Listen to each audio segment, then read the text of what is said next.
Good morning, you guys. It's your boy Bill Mahari here, representing Mahari Nation Sports Podcast. Much love to the entire LDBC and the basketball community. If you guys want to check out more basketball, tune into Basketball Conversations every Friday night, 9 p.m. Central Time. This is where we discuss basketball-related topics, news, debates, and everything else in the world of basketball. If you are new to the channel, make sure to hit the subscribe button and hit the bell icon to get all the latest notifications when I start dropping videos and live streams. So here's a little bit of announcement there on the side before we get started here. Um, I'm gonna start doing a project called the Historical Perspective videos. You're gonna see those videos every morning at 8 a.m. Central Time, right here on this channel. It could be touched upon on basketball, anything else relating to something controversial in the world of sports, whatever you guys want to touch upon. But it's gonna be there every Monday at every morning at 8 p.m. Central Time, right here on this channel. Okay, and I created a playlist right here on the channel though too to check out all the other videos I've done on historical perspectives as well. So with that out the way, let's get down to business here, shall we? So for this version of historical perspectives, we're going to focus on one huge figure that has been one of the main catalysts of this entire Black Lives Matter movement and the uh, entire fight against systemic racism against Black people, and that is Mr. Craig Hodges. Now, for a lot of the young viewers that do not know who Craig Hodges is and you don't know about his background or stuff like that, well, let's get down to it, shall we? So, born in Park Forest, Illinois. Okay, Craig Hodges played basketball at Long Beach State and pretty much grew up poor. Okay, so he was basically drafted 48th overall in the third round of the NBA draft by the San Diego Clippers, and he played with three other teams. He played with the Clippers, the Milwaukee Bucks, the Phoenix Suns, before landing the gig with the Chicago Bulls as their starting point guard or shooting guard. You know what I mean? As their top 3-point shooter. Okay, and he was basically one of the best 3-point shooters in the NBA. As he was probably one of the best dead on spot up shooters. He appeared in eight. He appeared in the first 8 NBA All Star 3-point contests from 1986 to 1993. Okay, and right as of this moment, he is the only man that has won the contest. He's only one of 2 men to win the contest three straight years, and the other one's Larry Bird. Okay, and one of his greatest performances of that time was back in the 1991 3-point shooting contest in Charlotte, North Carolina, where he set a record for most consecutive makes in the contest with 19 straight makes. The video's up on YouTube too. All you got to type in is Craig Hodges, 19 3-pointers made in a row, and you can check it out for yourself. But he also is tied with Jason Kapono of the Miami Heat for most points scored in a single round with 25. He's also tied with Hubert Davis for the highest score in the semifinal round with 24, and he is one of 6 other players who have made the most bonus balls with 5 back in 1989. Okay, and he was one of the best shooters that you could ever find. Whenever time you find him spot up in the corner or spotted up on the side of the elbow for a 3-point shot, he can knock down that shot with no problem whatsoever. One of the pure shooters you'll ever find, and one that could really thrive in today's basketball too if he was given a chance to play. But with his career, pretty much in sight, there's one major thing that Craig Hodges was famous for more than anything else, and that he was a kind of person that generally cared about the Black community and regularly spoke up on a lot of Black issues, which is something back in the day in the NBA was completely foreign. And as you guys have already known, Craig Hodges is not. He respects Michael Jordan as a player, but he doesn't respect Michael Jordan as an activist or a person that doesn't have any genuine interest of the Black community.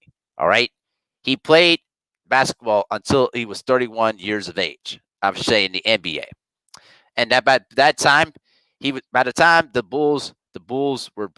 the Bulls won their second straight championship in '92, he was basically released, and there was a lot of reasons why he was basically released. Now, I'm going to explain to you guys a lot of the political activism Mr. Craig Hodges has done.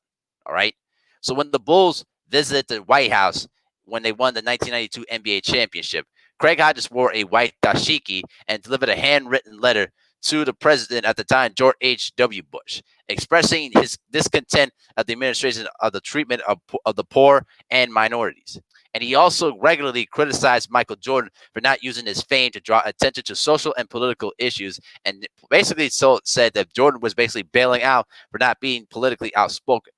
Now, if you watch the Last Dance documentary, this touches upon it very, very heavily. Okay, I think right around maybe episode, maybe was it 5 or 6? I'm not sure. You could clarify that for me in the comment section. But it was true. Michael Jordan was the type of person that was not as politically active as he should have been, and he's now been given the perception of being a sellout, even though he's already donated $100 million, basically $100 million to the George Floyd family. He was basically being tripped to do it. So let's put it that way. So when Craig Hodges was released from the NBA in '91 and '92, he only appeared in the 3-point contest in '93 as basically as a generic free agent. He was not on any other teams, and he was never given any offers. He was only 31 years of age when he got released, and so he was not given any offers. Any offers that he felt that he may have had, they basically were being dismissed. And in 1996, he filed a $40 million lawsuit against the NBA, and then it's 2019. But basically, it's sitting on the fact that they basically blackballed him for his association with the Nation of Islam leader Louis Farrakhan, and basically the criticism of African American professional athletes who failed to use the considerable wealth and influence to assist the poor and the disenfranchised. All right. Even though he was only 32, he never even received a full offer or a tryout. And the lawsuit also claimed that the then assistant coach Jim Clemens told that the team would be troubled by his criticism by the lack of player involvement in inner cities. And he also claimed that Bill McKinney, who was a director of player personnel for the Seattle Supersonics, initially showed interest in Hodges in '92, and then shortly afterwards backed away from those interests, basically telling Hodges that he could do nothing because brothers have families, if you know what I mean. So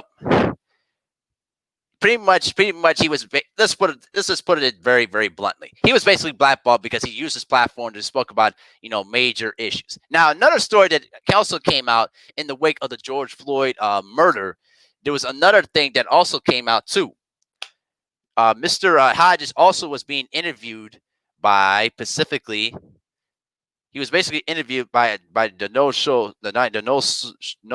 Sports Report podcast during that Wednesday, and basically he talked about what was going on during that time, basically in the light of the Rodney King assault, and he talked about how he tried to convince Michael Jordan and Magic Johnson to boycott the 1991 NBA Finals to try to show a true, genuine message about the issues of police brutality against black people, and also the poor systemic racism against blacks and minorities. I will tell you this: Craig Hodges was very ahead of his time in terms of understanding the big picture and the big problems at hand with the black community.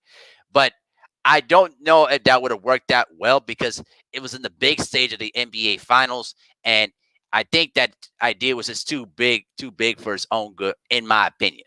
It was the intent was good, I believe so, yes.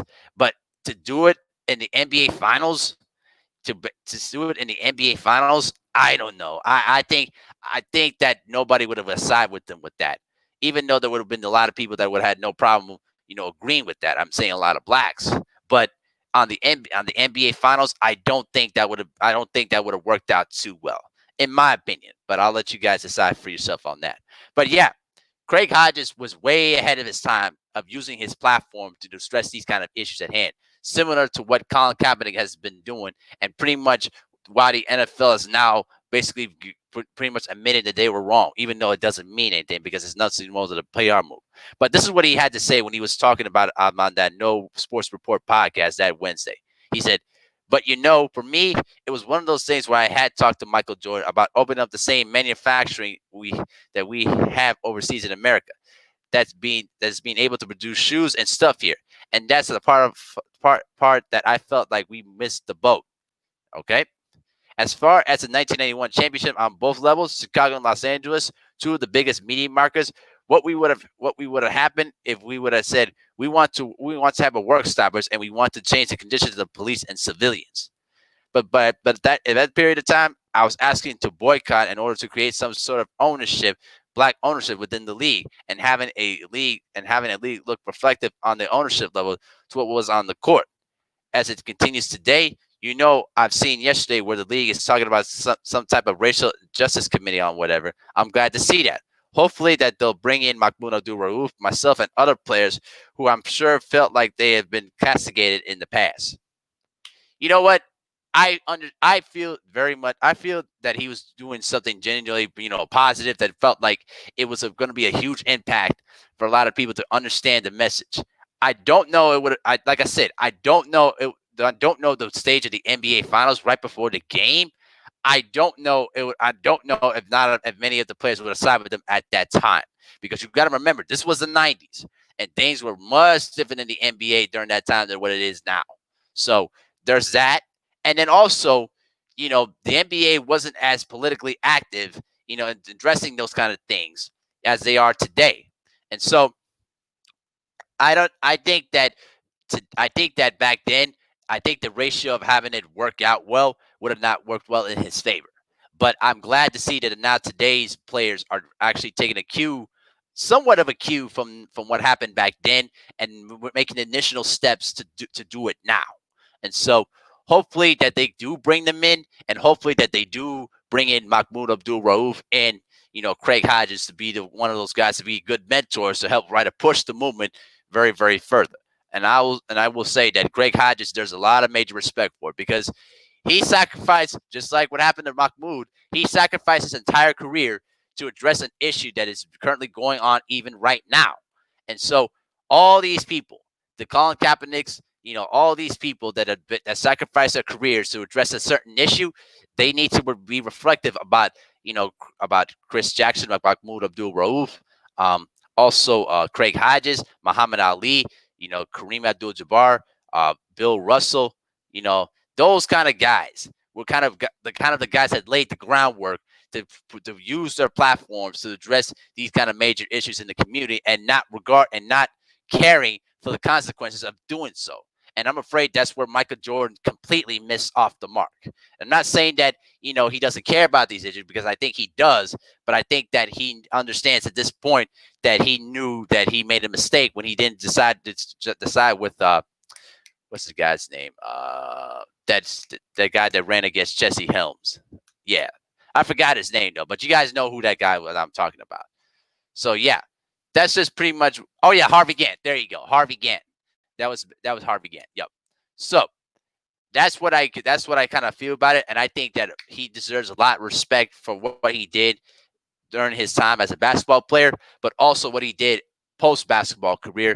And his name is still relevant even today, because even though his basketball career ended too early, his impact and his legacy on and off the court can never ever be duplicated, and it can never ever be forgotten. And I think it's much bigger than even the Hall of Fame is concerned. So I just want to give you guys a little of a perspective about Craig Hodges, about who he was as a basketball player and what he was as literally a social and political activist. And so we need to continue to have these kind of people and learn from them, and continue to develop and continue to produce these kind of people to help push on the fight that we need at this particular point in time. But let me know what you guys think in the comment section. Let me know what you guys thoughts about Craig Hodges. Y'all have a great day.